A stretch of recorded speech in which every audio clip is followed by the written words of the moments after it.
मध्य प्रदेश और छत्तीसगढ़ के कर्मचारी पेंशनर्स की बड़ी खबर। 9% महंगाई राहत, 42% डीआर। छठवें वेतनमान का 32 माह का एरियर और 7वें वेतनमान का 27 माह का एरियर।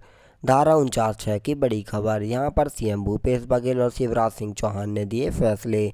तो साथियों, आइए न्यूज़ को विस्तार से देख लेते हैं। उससे पहले अगर आप चैनल पर नए हैं तो चैनल को सब्सक्राइब करके बेल आइकन को प्रेस करना ना भूलें। भाजपा और कांग्रेस के कुचक्र में उलझ गए पेंशनर्स। मध्य प्रदेश और छत्तीसगढ़ राज्य की सरकार ने मध्य प्रदेश राज्य पुनर्गठन अधिनियम 2000 की धारा 49 के 6वीं अनुसूची में दिए गए उपबंधों की गलत व्याख्या कर छत्तीसगढ़ के और मध्य प्रदेश के पेंशनर्स के साथ पिछले 22 सालों से छलावा करती आ रही है। उक्त आरोप जारी विज्ञप्ति में भारतीय राज्य पेंशनर्स महासंघ के राष्ट्रीय महामंत्री व छत्तीसगढ़ राज्य संयुक्त पेंशनर्स फेडरेशन के प्रदेश अध्यक्ष वीरेंद्र दामदेव ने लगाया है।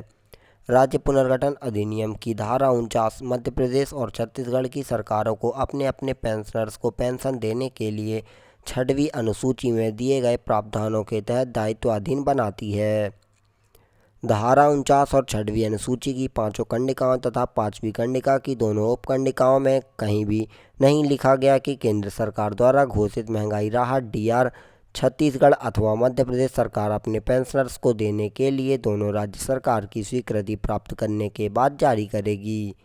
लेकिन आपसी सहमति के बाद नाम पर केंद्र की सरकार 42% महंगाई राहत को लंबित रखे हुए है। धारा 49 और 6वीं अनुसूची में दिए गए प्रावधान केवल इतना कहते हैं कि मध्य प्रदेश और छत्तीसगढ़ सरकार पेंशन का भुगतान दायित्व अपनी जनसंख्या के अनुपात में उठाएगी। धारा 49 में दिए गए प्रावधानों के तहत दोनों राज्य सरकारों ने पेंशन शेयर को भी तय कर लिया है, जिसके अनुसार मध्य प्रदेश सरकार 76% और छत्तीसगढ़ सरकार 24% के अनुपात में शेयर करेंगे।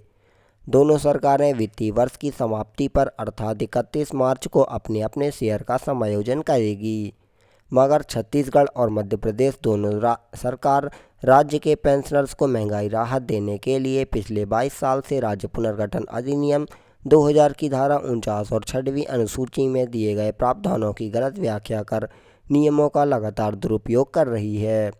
वर्तमान में जहां केंद्र सरकार अपने पेंशनर्स को 42% महंगाई राहत दे रही है, वहीं छत्तीसगढ़ और मध्य प्रदेश सरकार 33% महंगाई राहत दे रही है। इस तरह कुल 9% महंगाई राहत देने के मामले में दोनों सरकारें चुप्पी साधे हुए हैं। मध्य प्रदेश में शिवराज सरकार व कांग्रेस पार्टी की छत्तीसगढ़ भूपेश बघेल सरकार ने आपसी सहमति संबंधी ख्याली पुलाव का फायदा उठाते हुए 6वें वेतनमान के 32 तथा 7वें वेतनमान के 27 माह के एरियर का भुगतान भी रोक कर रखे हुए हैं। दोनों सरकार के उपेक्षित रवैये से नाराज पेंशनरों ने दोनों राज्यों के एक ही मसले को लेकर आंदोलन भी तय शुरू कर दिया, परंतु दोनों ही सरकारों के कानों में जूं तक नहीं करेंगी। सरकार जानती है कि पेंशनरों की नाराजगी आंदोलन से उनके कामकाज पर कोई असर पड़ने वाला नहीं है, इसलिए दोनों सरकारें एक मत से पेंशनरों की समस्याओं को सुलझाने में कोई रुचि नहीं दिखा रहे। सरकार तो चाहती है ही कि जितनी जल्दी जितने ज़्यादा पेंशनर्स की संख्या कम होगी, उनके लिए उतना ज़्यादा यह फ़ायदेमंद ही होगा। जारी विज्ञप्ति में प्रदेश के पेंशनर्स नेता क्रमशः Virendra Namdev, Puran Singh Patel, doctor DP Manhar, RP Sharma, JP Mishra, Yashwant Dewan, Draupadi Yadav, BL Yadav, PL Sahu, Anil Gulhani, Kripa Shankar Mishra, OP Bhatt, Shyamlal Chaudhary, Ramratan Kaivart, Anil Pathak, Prakash Namdev राज्य पुनर्गठन अधिनियम 2000 के तहत जहां 1 नवंबर 2000 को मध्य प्रदेश को विखंडित कर छत्तीसगढ़ राज्य बनाया गया है, वहीं 9 नवंबर 2000 को उत्तर प्रदेश को विखंडित कर उत्तराखंड तथा 15 नवंबर 2000 को बिहार का विखंडन कर झारखंड राज्य अस्तित्व में आया। राज्य पुनर्गठन अधिनियम 2000 की धारा 49 और 6वीं अनुसूची के प्रावधान में मध्य प्रदेश छत्तीसगढ़ की तरह ही उत्तर प्रदेश, उत्तराखंड तथा बिहार राज्य झारखंड राज्यों में भी लागू होते थे, परंतु मध्य प्रदेश छत्तीसगढ़ के बाद अस्तित्व में आए राज्य उत्तर प्रदेश, उत्तराखंड और बिहार झारखंड ने राज्य पुनर्गठन अधिनियम 2000 की धारा लागू करते हुए भी अपने अपने राज्य के पेंशनर्स की देनदारियों का निपटारा स्वतंत्र रूप से कर रहे हैं। जबकि 22 साल बाद भी मध्य प्रदेश और छत्तीसगढ़ राज्य धारा 49(6) को अपने पेंशनर्स की छाती में मूंग दलने की चक्की बनाए हुए हैं।